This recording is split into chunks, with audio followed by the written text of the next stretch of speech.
Sorry to keep you guys waiting. Appreciate you all being here. All right, before I get started, I'll do, as we normally do, review the protocols just for those following along at home. Prior to coming in here today, our media partners were all temperature tested at the door. Everybody in the room is wearing a mask and maintaining social distance. I am now going to take my mask off so that those that read lips are better able to follow, and so I'm less muffled for the mic. All right. Again, thank you all for being here. So as we usually do, I'll run through a few announcements and updates from the administration, and then we'll take some questions. We'll start with the COVID update. As of yesterday, there have been 16,805 cases and 610 deaths reported.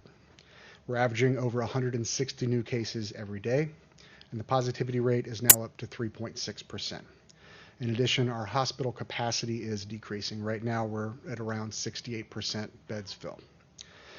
It's important to be aware that should that positivity rate go above 5%, at that point, under the state guidelines, bars would have to close.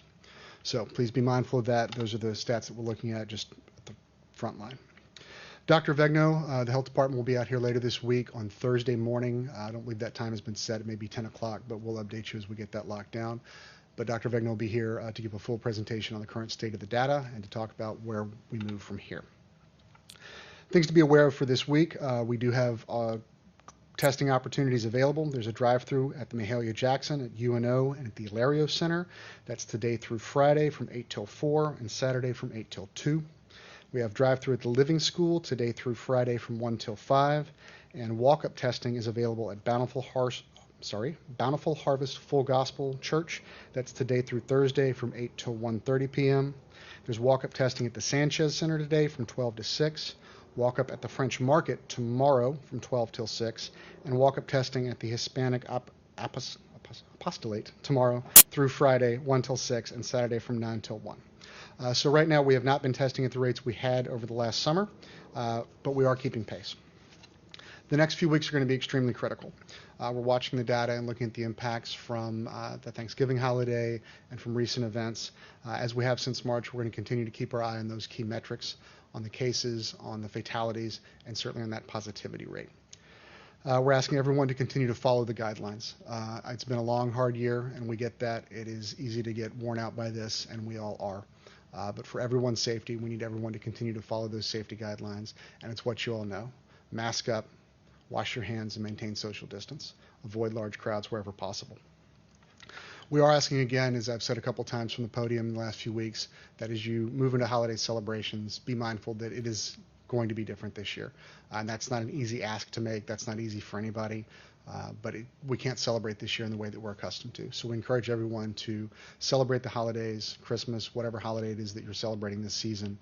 Do it with your own household and in a small group.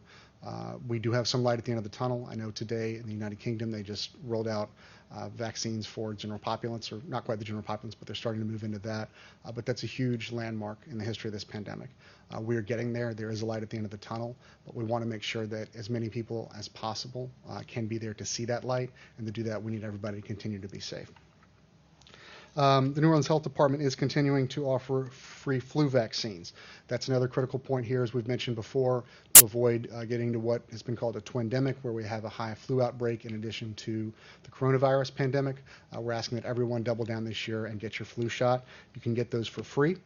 The next event is going to be this Friday, December the 11th, at First Grace United Methodist Church in Mid-City from 1 till 6. That's going to be a walk-up event. And it serves a dual purpose. On the one hand, we're making sure that people have access to free flu vaccines, which is critical, but it's also an opportunity for our public health officials, administrators, to have a walkthrough, as we've done a couple of times before, so that when we do get the vaccine, we're positioned well to start that distribution and to work through the logistics of how that's going to work. A couple quick updates, and then we'll take some questions.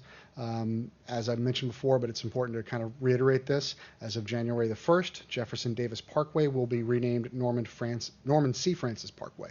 That will take effect January 1st. As we said, Entergy, I think, is automatically updating everybody's address, but we would encourage residents and businesses on that parkway to do everything they can to make those adjustments, because that is coming in January. So that's all I have for announcements. We'll take some questions. We're seeing some other states go to a lockdown type of style with restrictions. Is Mhm. that something that could be on the verge with New Orleans? I don't know that we would say lockdown at this point. And beyond that, I think you're talking about a statewide situation, which would certainly be up to the governor and to his staff at the state level. In New Orleans, however, as I said, we are looking at concerning numbers. What those restrictions will be is yet to be determined. Dr. Vegno will be able to give further details on Thursday, but Dr. Vegno at that time is really going to be speaking to the data and giving a deeper dive than what I just did in terms of where we are with all the data. What those restrictions are going to look like is yet to be determined. You should probably count on capacity reductions and gathering sizes. In the past, just as we've had to make these adjustments, that's kind of been the first place that we've been able to make substantive progress. So it's likely that those would be the areas. That would go for businesses, capacity restrictions? Presumably, but again, the details are still being worked out. I'd encourage you to check back with us later this week. Is it a foregone conclusion, do you think, though, that we will see some? I don't know that it's I don't know that it's a foregone conclusion at this point. I would say that the data that we see is concerning, and I will leave it to Dr. Vegno to make that call, and to the mayor, of course. They will look at that data and make the determination. The determination has not been made at this point, to be clear. That said, the data does not look good, and we want to kind of prepare people for that.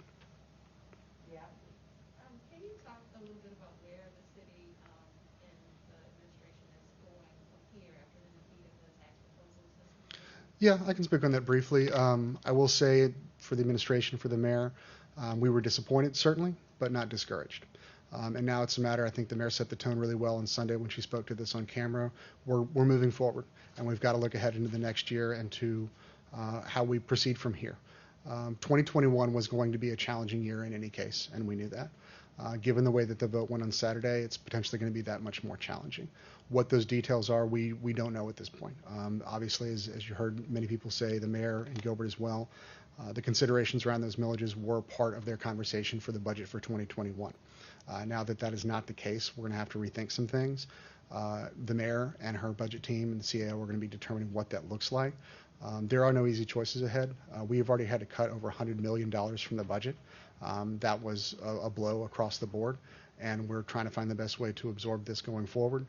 So to be specific, I don't know the answer to your question as to what the next step looks like, but I know it's something that the mayor, the CAO, and all of her team are actively looking at. As we have more details on that, we'll let you know. WWL. Anyone else? Fox 8. So are layoffs a foregone conclusion, as the mayor has alluded, or can this wait until after next year, since a lot of these millage funding sources will continue through? Well, so there's a couple pieces to that.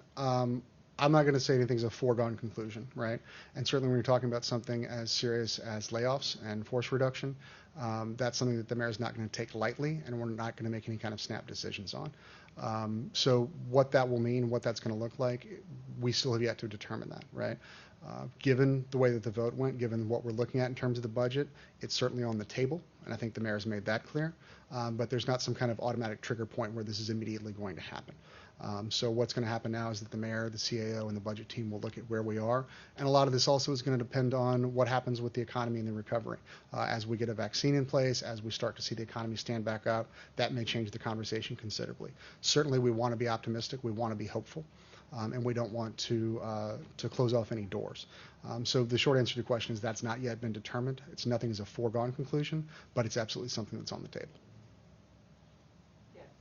And in terms of vaccine, you mentioned the event at the Methodist Church. Mm-hmm. It will be a dry run, basically, for when we get the vaccine. At this point, do you have any feel on when there might be mass distribution of a vaccine to the citizens? I certainly don't. I mean, I'd say that's something that's kind of far above my head. It's going to be something that happens on the federal, the state, and the local level. Certainly, we're going to be in tight collaboration with our partners at every level of government, but that's going to be a team effort across the board. When that actually will happen in terms of mass distribution, I don't think we have a firm number on that yet, but I do think everyone is optimistic. The fact that we are starting to see that in other countries, the fact that many of these vaccines are moving ahead with the approvals process is absolutely a hopeful sign. So, the sooner the better as far as everyone is concerned, and as soon as we know when we can pull that trigger, we'll certainly let you know. When we say the data is not looking so good, what could that mean for students, public school students in the city? Well, I think that's still open interpretation, right? Or not interpretation. I don't think that's been determined yet. I think the idea of students moving back to virtual learning is something that certainly is not outside the realm of possibility. I don't know that that's something that we're looking at right now. As we have said from the beginning and throughout this process, keeping students in school and prioritizing in-person learning for the students is critical for the administration, for the city, and ultimately for our economic and for our social recovery. So we do absolutely want to make sure that that's a last resort of taking kids back out of school. But determining what happens next is really going to be relying on the data, and we don't know what that looks like yet. Okay?